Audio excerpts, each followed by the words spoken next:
Good evening, everyone. I'm a little bit behind schedule, so apologies for that. But I'm here now, yay, and it's Monday again. We kind of had a gloomy day around the Madison area today. A little bit of cloudy skies, a little bit of rain, but then the sun is finally peeking out. So that is good. Hopefully it's going to decide that it wants to stay spring for a while. That would be really nice. I'm not sure if how things are in your neck of the woods, but that's how we're doing here in the Madison, Wisconsin area. I'm just going to adjust a little bit because I think my book is crooked. There we go. Okay. Alrighty. So a couple of things before we get started. We are officially in, well, starting tomorrow because I guess there's one more day of March here. We are officially going to be in the last month of this particular annual catalog. So thank you to those who filled out that Google form that said you either wanted me to hand you one or come pick one up for me or have one mailed to you. So that has been decided and done, and those will be on their way. If you missed that cutoff somehow and you know you're going to want the next one in your hands or something like that, drop me a message. I have a box of catalogs on the way to my house, and I am happy to stick those in your mailbox or have you come pick one up for me or whoever that might work. Say, hey, the next time I see you, why don't you make sure you drop me one? So that's a little bit of housekeeping stuff there. I'm going to be focusing again on this page 22 with all these really neat sketches at the bottom. Hey, Carla, thanks for waiting and joining me with me tonight here. I've had a little checklist going up here, as you might be able to tell. I wanted to make sure I didn't duplicate any as we've gone through. So tonight we are going to be using sketch number 15. So this is 11, 12, 13, 14, 15. So it's this one here where we have a shape in the middle. Oop, let me get a lot of the shadows here. Whoop, there we go. Nope. Okay, my little light's sticking in the way here. Let me try that again. That's a little better. Okay.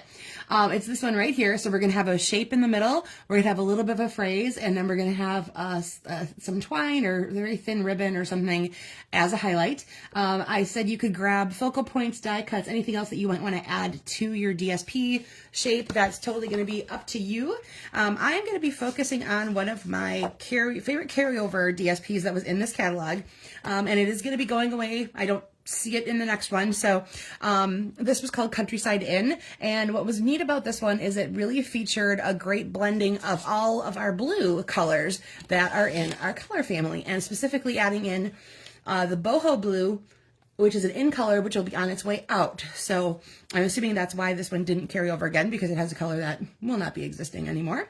So let me go through this really quick. There's these really pretty designs, and again, your color palette is Balmy Blue, Misty Moonlight, Boho Blue, and Night of Navy. And then it has a little bit of Smoky Slate. You can see on that one touching in there. So some of them this one has little trees and flowers. This one has some really cute forest critters. So you'll see little foxes hiding around in this pattern here. This one has cute little bunnies. So this is going to be the focus of some of my Easter cards and things like that because of the cute little bunnies.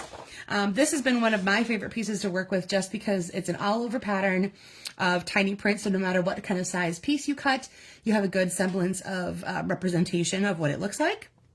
It has a white background, so it works really well with the darker backgrounds of cardstock to make your card with. And here's another one that I believe I have upside down with birds. And what's neat about this one is you can kind of see the way they have this laid out. It almost looks like a quilted or hexagonal diamond. Hi, Tina. Thanks for joining me tonight. Pattern to it. So even if you wanted to cut a little bit of it out, you could cut almost a perfect diamond shape or not a square, obviously, because that would be a weird pattern. But so you could use that as a base of something to build off of. So if you're looking at your DSP pattern, sometimes it's neat to just kind of take a step back and see what's underneath them. Look at them from a distance, and some of those little shapes might pop out at you. And here's some of the opposite sides. These are all just regular patterns.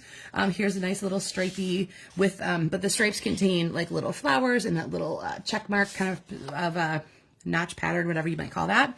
I really thought this one was cute. Those are little tiny blue flowers all over everything. This one is little flowers again, but from far away you might not get that the idea of that. So it's a really neat, horizontal pattern there. Again, you've got stripes that could go either way, obviously.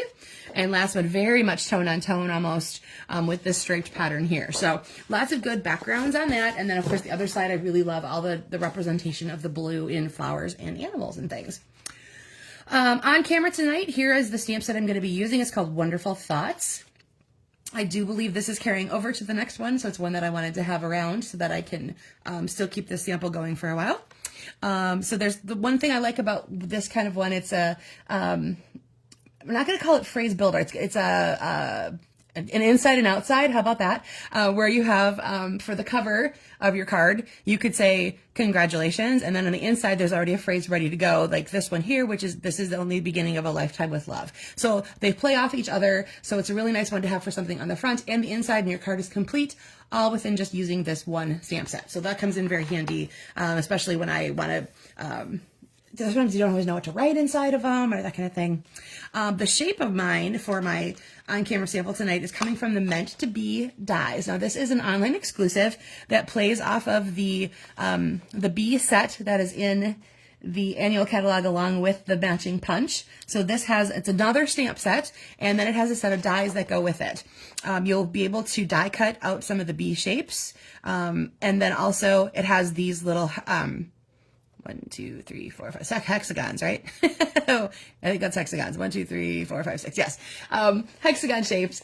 And I like the fact that those will layer onto each other. So you can have, one for your image, one for a background color or DSP or something like that.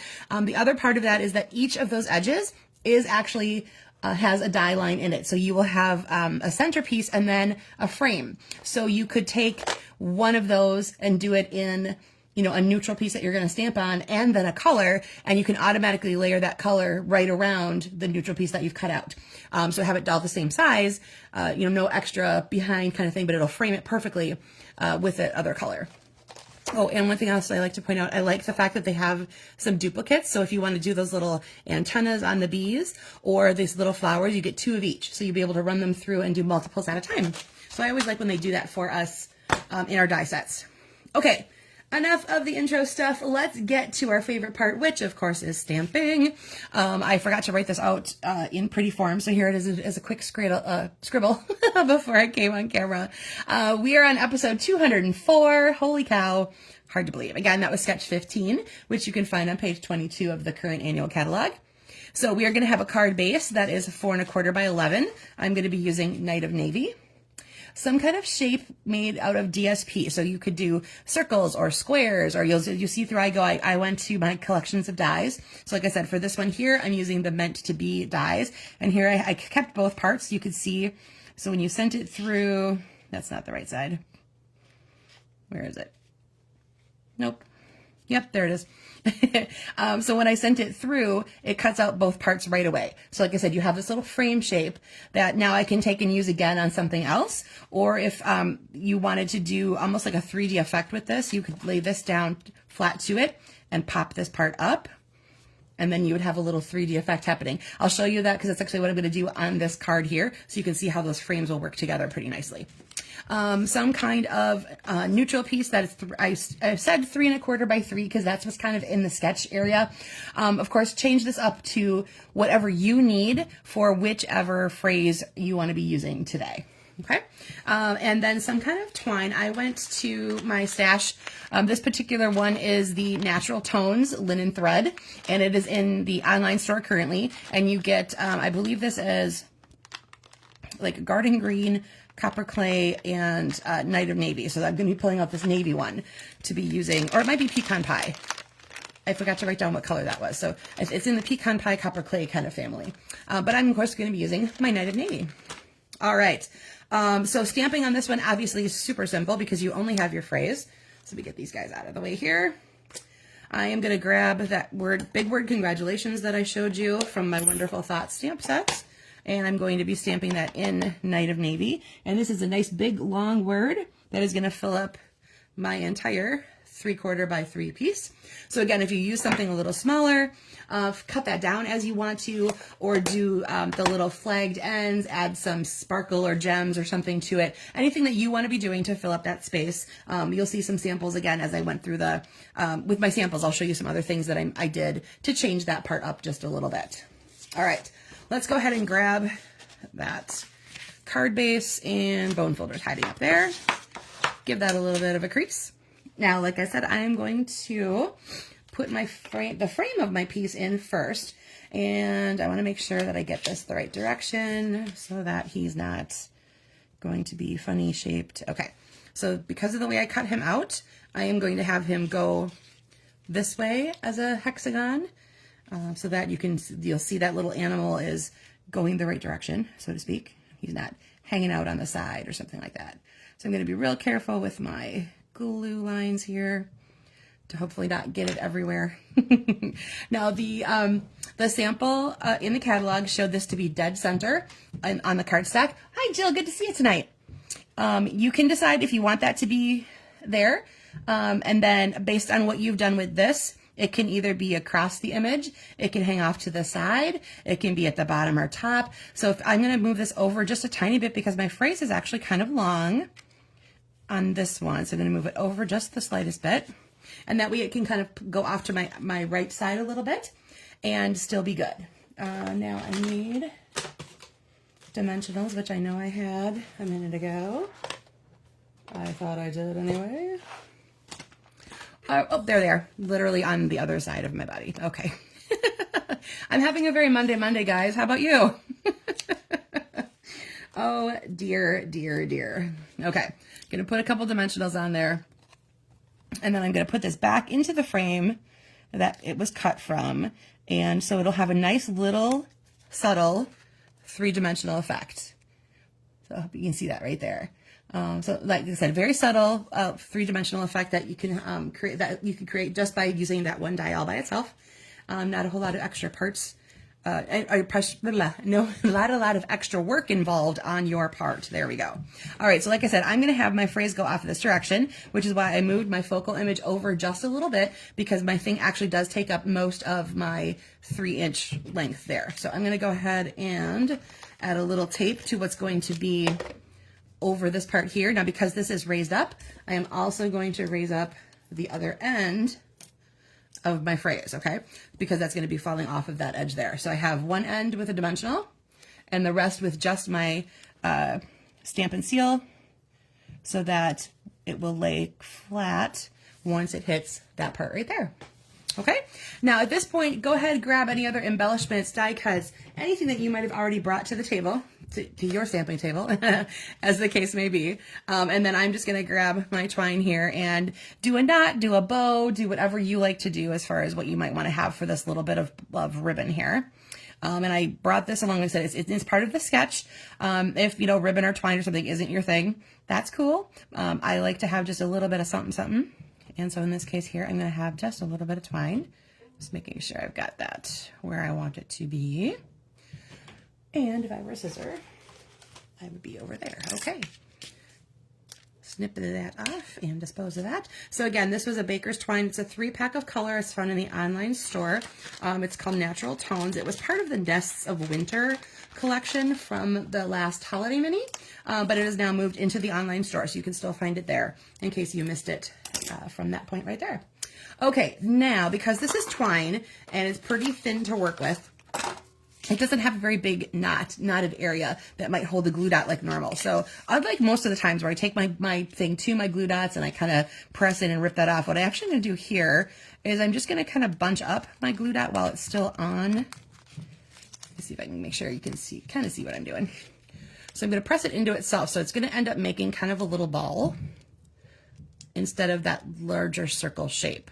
And that's going to give me a little bit of more of a surface to work with when I transfer it over here. And I think, where should we put our bow? I think we're going to put it right down here. So I'm going to put my glue ball, now that it is not a glue dot exactly. And then I have, just like I said, it's made that a little bit smaller so that the knot of my bow is going to fit onto it nicely and not have a whole lot of extra glue dot space around it. All right, so there it is, pretty simple. Again, you can play, this was I just suggested a shape. The one, of course, in the catalog showed a circle, but I just said shape because sometimes you have other things that you might want to play around with. I grabbed different dies out of my collections, and now I'll start showing you the way I kind of changed some of that up. So again, this was the meant to be dies.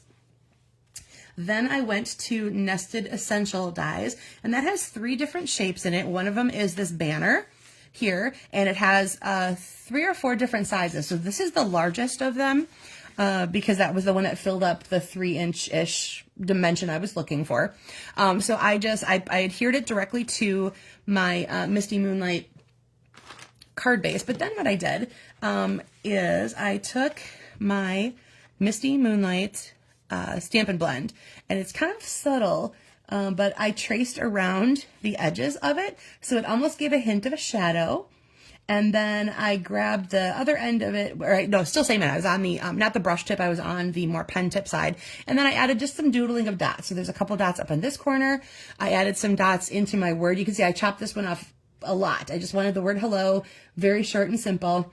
And then here my twine is added to the bunny just to make it look like he's got a little bow, but little bow tie kind of situation happening there. So simple layout, again, pretty, not a whole lot of dimension, but adding those highlights and shadows with something that isn't cardstock gives you that illusion, so to speak, of dimension when you're working with something like that. So that's a little trick I like to play with every once in a while. So I've done it a lot where if I have kind of a light colored cardstock behind it, I might grab my black marker and trace it out that way, because it almost looks like you have a black layer behind it, but you don't have the bulk that comes with it. Then I jumped to one of the new collections you can find in the online store. That is the textured notes. The die set itself is all rectangle shapes of varying sizes, and then they each have, hopefully this comes out, they have a little bit of a stitched pattern along the edges. They're all a little bit different depending on which square you or which rectangle you've picked out. So I think this will photograph a little bit easier. You might not be able to quite see it on camera, but there's an etching stitch pattern all the way around that rectangle. I added another layer with the exposed brick embossing folder on it. This is Balmy Blue as my base. I did my phrase across the whole thing this time, so still a nice length, but then I grabbed my blending brush and I tapped it into my Balmy Blue ink pad, and I just very lightly tapped in a couple areas as I went across, so that it kind of highlighted the words and it took a little starkness out of that white solid white piece there that kind of looked like that. And as long as my bow was on there, I did the same thing there. So that was white baker's twine, and I just very lightly tapped it with my Balmy Blue on a blending brush. So it kind of, again, taking away some of that starkness of the white, because there really wasn't a whole lot of other white around, and I want to just kind of dull it out a little bit, if that makes sense. All right, so here's another one with that textured notes die. So you can see this was one size bigger than that one here. And again, this time I added a different layer behind, so it does actually have a piece of Night of Navy behind it. This one is the boho blue cardstock. This time I chose to do a couple little flag ends on there, and then I added the faceted iridescent faceted gems. There we go. We have so many things with so many names that I have trouble keeping track of all of them. So I like to make sure I write them down before I come on camera with you guys, so at least I can tell you what they were. And then boho blue, of course, is one of those exiting in colors. There was a whole pack of this jute twine, which is actually a little bit thicker, obviously, than baker's twine would be, and it feels a little rougher, like kind of like rope. Which I think is what jute is essentially. It's from like a rope family. So I did the bow out of that because I still have a little bit of that boho blue color left there. And I added my third iridescent gem into one of the flower patterns that you see back there. And then it's very, very subtle, so I'm not sure if it's going to show up quite on camera. I think you can kind of see, it almost looks like there's like shadow around here. So I grabbed my another blending brush again, and I put it into my boho blue ink, and I started in this space underneath here because it was going to get covered up. So it started very dark, and I just kind of swooshed it out all over all the different directions so that it created this little bit of a shadow around there, and it just broke up the plainness of the cardstock behind it. So that's another little trick you could do to add shadow, dimension, depth, and that sort of thing without adding bulky layers. All right, then I did this one for in a landscape style instead of a portrait. This again is the Nested Essentials dies. This is one of the other shapes. So it's kind of a rectangle, but it's got rounded corners. Excuse me. And then there's this cute little dotted stitching in it there.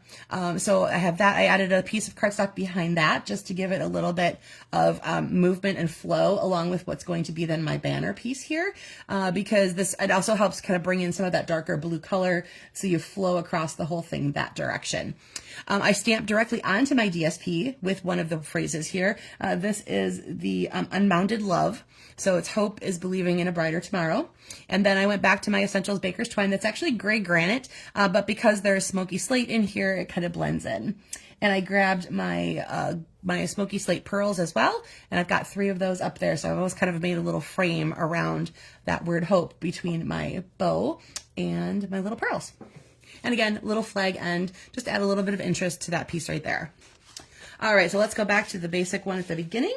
Like I said, again, the sample itself showed them to be mostly centered. So you'll see I did definitely center several of them as I went through. And then I shifted, of course, when I went to this layout direction here. This one I went back to the center for my stepped up version. Because then I added the next size up, I took the white frame from that. So the white frame, or the white piece is on, so it's the center of each of those. So this is the same size as this one here. And then I took the next one up and I cut it out of white. So I don't have either of the actual outer frame pieces. I have the two centers layered on top of each other. So it makes a very thick white border. And then what I did is I put my phrase across the bottom here. It almost looks like a little house shape, kind of, sort of. So that might be fun to play with as a concept if you, I'm going to look and see what kind of bird stamps or DSPs or things I might have, because I could kind of see myself turning this into a birdhouse or some kind of like window box flower situation. So I'm going to definitely play with that with some things that are coming up in the catalog and see what kind of pops out.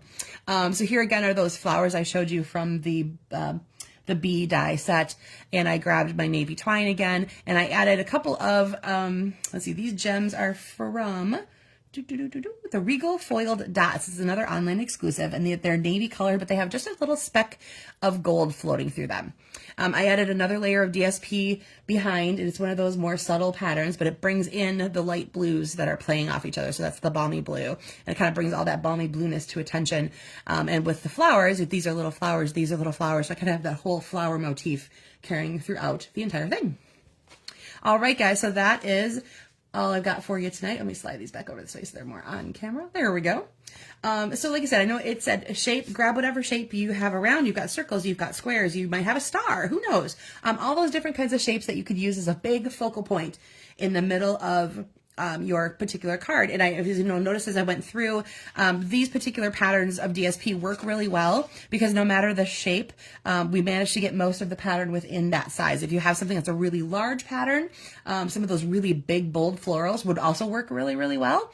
And also when you get down to something that's maybe a little smaller and an all over pattern. So again, play with some of what you got there and see what you can create with your shapes. All right, so if you made a card with me tonight, on camera or later, go ahead and post that in the comments. I would love to see what you guys are doing. And I will see you guys again next week as we head into our first week of April. Oh my gosh, it's here. All right, have a great night, everyone, and I will see you again live next Monday. Take care.